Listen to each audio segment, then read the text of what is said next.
जब पूरी दुनिया मिडिल ईस्ट की जंग में उलझ चुकी है, जब पूरी दुनिया के जो हेडलाइंस है, जो सुर्खियां हैं, वो ईरान, इजराइल, अमेरिका, गाजा जो वॉर चल रहा है वो छाया हुआ है, तभी समुद्र के बीचों बीच गुपचुप तरीके से एक नया खेल शुरू हो चुका है।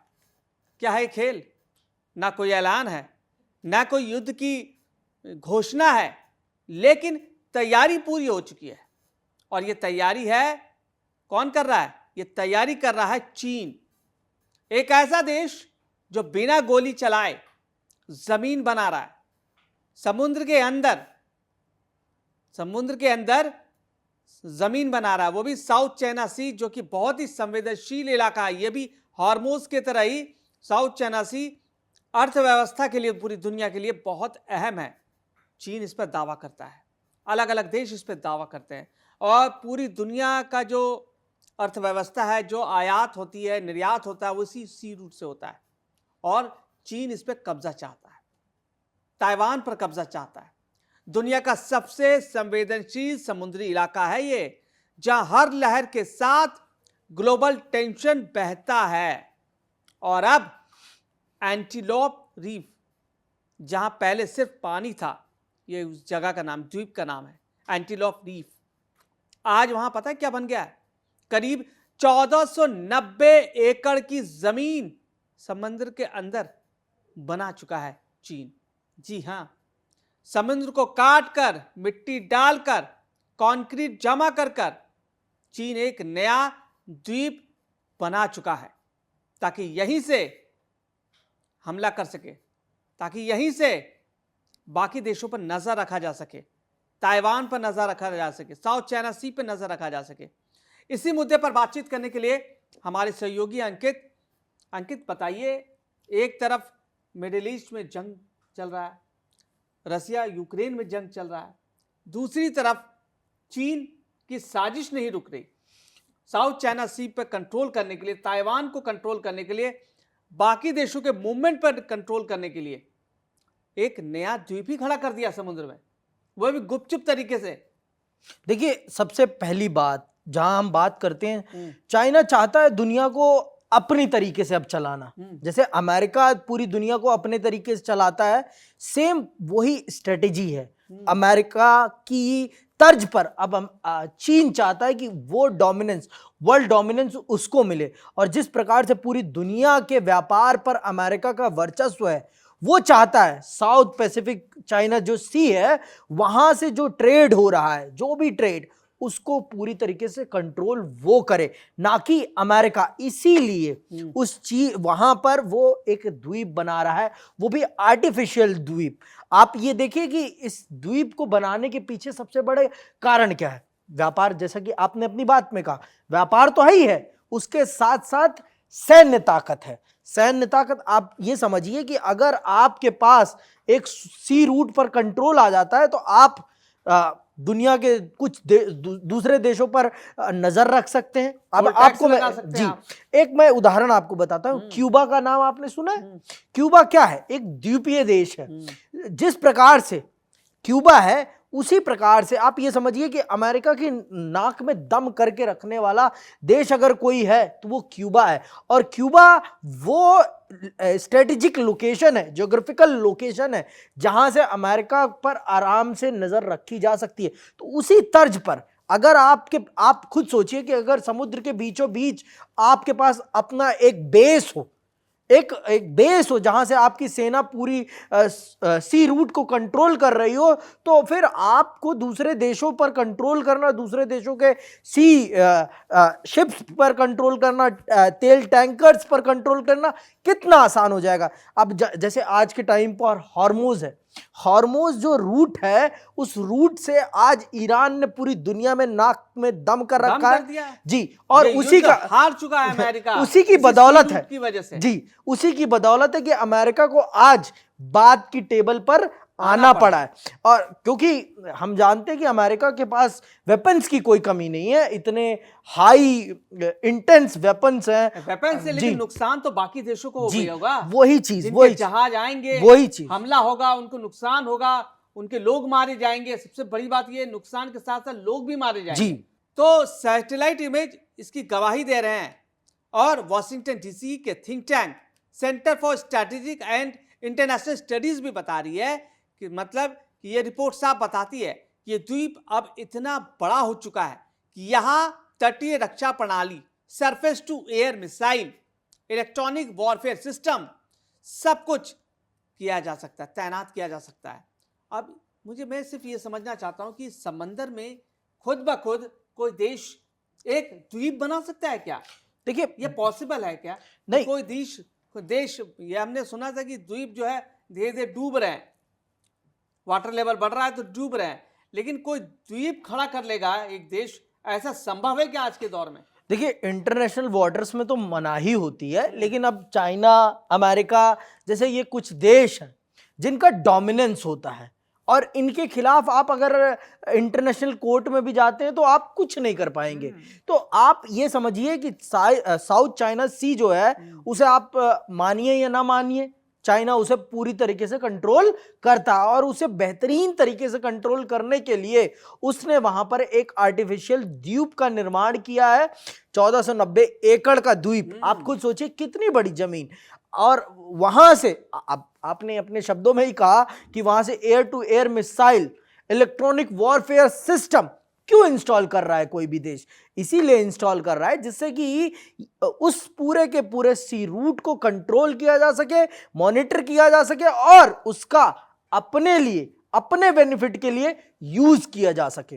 ये साउथ चाइना सी में जो है ये पूरा वाकया जो है वहीं का है, क्योंकि दुनिया का लगभग 20% समुद्री व्यापार यहां से भी होता है, यहीं से गुजरता है। तेल, गैस, कंटेनर, शिप्स सब यहां से गुजरते हैं। आप पूरी ग्लोबल इकोनॉमी की लाइफलाइन भी माना जाता है साउथ चाइना सी को। अगर यहां कंट्रोल मिल गया चाइना को, तो दुनिया की सप्लाई चेन पर पकड़ बन जाएगी चीन की, और यही कोशिश है चीन की कि इस पर पकड़ बन जाए, जैसे कि ईरान ने हॉर्मूज पर पकड़ बना रखी है। और यह पहली बार नहीं है। 1974 में चीन ने पर्शियन आइलैंड पर कब्जा किया साउथ वियतनाम से, और तब से 20 से ज्यादा चौकियां बना चुका है, कुछ पर सेना भी तैनात कर चुका है। और अब एंटीलोप रीफ उसी विस्तारवादी रणनीति का अगला हिस्सा है, अगला कदम है चीन का। अब ये सोचिए, धीरे धीरे कब्जा करने की नीयत ऐसी हो चुकी है कि जहां अंतर्राष्ट्रीय बिरादरियों का बिजनेस होता है, चीन उसको भी नहीं बख्श रहा। चीन चाहता है कि हमारा कंट्रोल हो, ताकि सब घुटनों पर आ जाए, हमारी घुटनों पर रहें जी। जो हम कहें वो माने, हम कहेंगे हमसे बिजनेस करो तो हमसे करेंगे, क्योंकि एक बार वहां पे अर्थव्यवस्था कंट्रोल किया किसी देश का, तो आप जो चाहोगे वो देश करने को मजबूर हो जाएगा। तो यही तो वो तरजीहत है ना, इसी को तो साम्राज्यवाद कहा जाता है।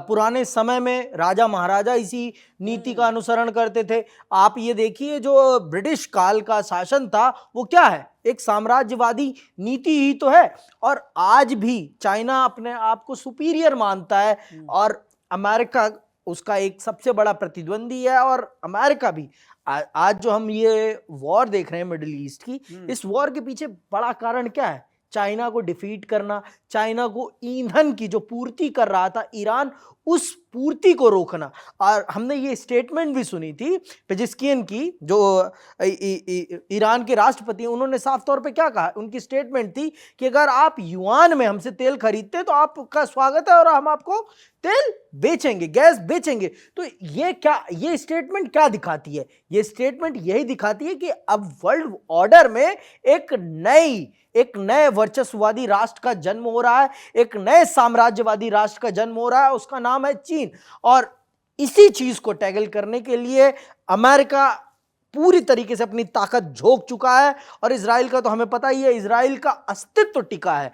अगर ईरान परमाणु शक्ति संपन्न राष्ट्र बनता है, और अगर उसके पास बैलिस्टिक मिसाइल्स बेहतरीन होती हैं, तो आप ये जान लीजिए कि ईरान का अस्तित्व खत्म हो जाएगा। क्योंकि हमने बहुत बार बताया है कि यहूदियों को ईरान की जनता, पर्शियन जनता इंसान नहीं मानती। देखिए, जैसे अब वियतनाम है, फिलीपींस है, मलेशिया है, सभी ये साउथ चाइना सी पर अपना दावा करते हैं। चीन भी अपना दावा करता है। और अब चाइना ग्राउंड रियलिटी बदल रहा है और धीरे धीरे गुपचुप तरीके से लेकिन बेहद सटीक तरीके से। अब ये बताइए, जिस तरीके से वो ग्राउंड, वियतनाम है, बाकी देश, छोटे छोटे देश हैं, वो कह रहे हैं कि हमारा ही इस पर अस्तित्व है, लेकिन जिस क्षेत्र में 20% व्यापार होता है, कारोबार होता है, शिप्स आती हैं जाती हैं, वहां पर चीन अपना दबदबा बढ़ा रहा है और अमेरिका हर संभव कोशिश कर रहा है कि यहां पे चीन का दबदबा ना बन पाए। अब क्या लगता है, अमेरिका की जो रणनीति है मिडिल ईस्ट से हटकर क्या अब साउथ चाइना सी पे होगी अगली? देखिए, अमेरिका की रणनीति का पूरा ध्यान वो पूरी दुनिया का रखता है। आपको मैं एक बात बताता हूँ, 12वीं क्लास का एक चैप्टर है अमेरिकी वर्चस्व। उसमें ये हम 12वीं क्लास के बच्चों को, पॉलिटिकल साइंस के बच्चों को ये समझाया जाता है कि अमेरिका के वर्चस्व के 3 तरीके हैं। पहला तरीका है सैन्य वर्चस्व, दूसरा तरीका है आर्थिक वर्चस्व और तीसरा तरीका है समाजवादी, क्या कहते हैं, सांस्कृतिक वर्चस्व, कल्चरल हेगेमनी। हम जानते हैं कि आज पूरी दुनिया अमेरिका के वर्चस्व में है। अब मैं आपको उदाहरण बता देता हूं। पहली बात, आपको अगर फास्ट फूड याद आता है तो फास्ट फूड के तौर पर आपके मन में सबसे पहला ख्याल आता है बर्गर या पिज्जा।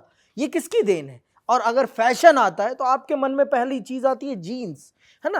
तो ये चीजें अमेरिका ने बहुत अच्छे से हमारे मनों में बिठा दी है। तो अब चीन भी यही चाहता है, चीन भी उस चीज को चेंज करना चाहता है। चीन भी चाहता है कि मेरा साउथ चाइना सी जो है वो पूरी तरीके से मेरे कंट्रोल में चले। लेकिन वहां जो देश, दूसरे देश हैं, फिलीपींस जैसे, आपने वियतनाम का नाम लिया, ये देश किसी भी तरीके से इस वर्चस्व को स्वीकारेंगे नहीं। और दुनिया में आज बहुत सारी चीजें बदल गई हैं। आज दुनिया न 1990 के दशक में है, न 80 के दशक में है। और आज दुनिया, आप भी देख रहे हैं कि टेक्नोलॉजी का दौर है और जिसके पास अत्याधुनिक टेक्नोलॉजी है और जो टेक्नोलॉजी को कंट्रोल कर सकता है, जो एजुकेशन सेक्टर पे काम करेगा, वो आगे बढ़ेगा। और मुझे जहां तक लगता है, चीन की देखिए, इस बात के लिए तो मैं चीन को दाद दूंगा कि चीन में एजुकेशन और प्रोग्रेस बहुत अच्छी है। वो अपनी एजुकेशन और प्रोग्रेस पे काम करते हैं और उसी का नतीजा है कि वो आज अमेरिका के सामने कंधे से कंधा मिलाकर खड़ा हो रहा है और अमेरिका को टक्कर दे रहा है। तो क्या चीन एशिया में एक बड़ी जंग की तैयारी कर रहा है क्या, या फिर ये सिर्फ अपनी सुरक्षा मजबूत करने की रणनीति है? क्या साउथ चाइना सी आने वाले ग्लोबल जो कॉन्फ्लिक्ट है उसका केंद्र बनने वाला, जैसे ये हॉर्मूज है इस वक्त? जी, ये बहुत बड़ा मुद्दा है। कल दोबारा हम नए मुद्दे पर चर्चा करेंगे हमारे खास शो वर्ल्ड वॉरियर में। लगातार आप हमारे शो को लगातार देखते रहिए, लाइक कीजिए, सब्सक्राइब कीजिए और हमारी स्टोरीज को ज़्यादा से ज़्यादा शेयर कीजिए और देखते रहिए हमारा डिजिटल प्लेटफॉर्म कड़क।